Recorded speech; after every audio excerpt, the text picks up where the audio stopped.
I'm coming to you live from San Francisco, where I am on assignment doing some stuff.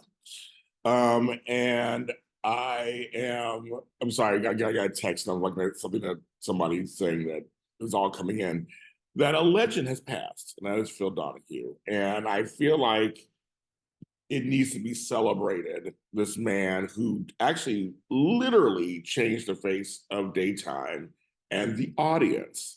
As you know, for me, I'm very big about the audience, the fandoms, the followers, conversing with you, getting your opinions. Well, it kind of all began with him. So I want to get to some of the particulars out because I think it's very important. Again, we're celebrating him. Well, flying at me. He was born near Christmas time in Cleveland, Ohio. Which I knew that. He passed away yesterday on the 18th.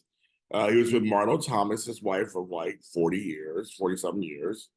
He was 88 years old, 5 children, and he's been retired since 1996.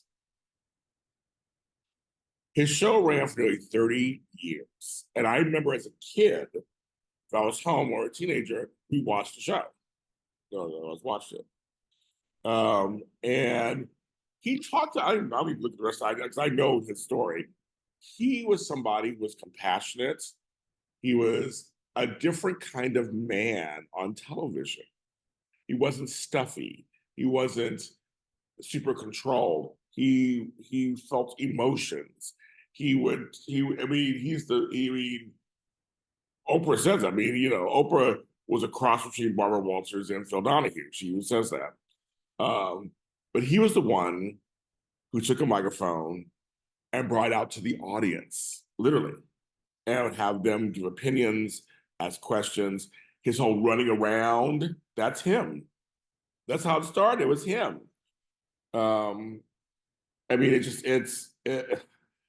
was much more of a just laid back, people telling their stories, all walks of life, from serious to silly.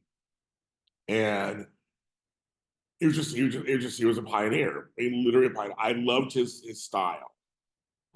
That's what for me was amazing.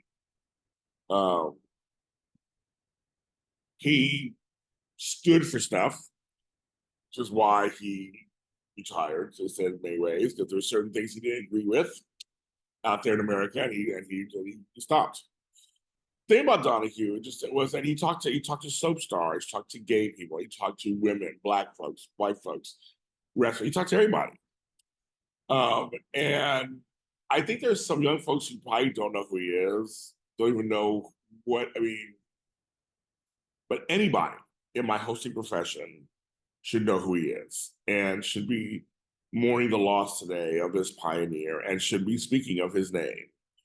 I'm curious. I'm putting this out early, so I'll be very curious to hear what many of the other renowned TV hosts will have to say about him.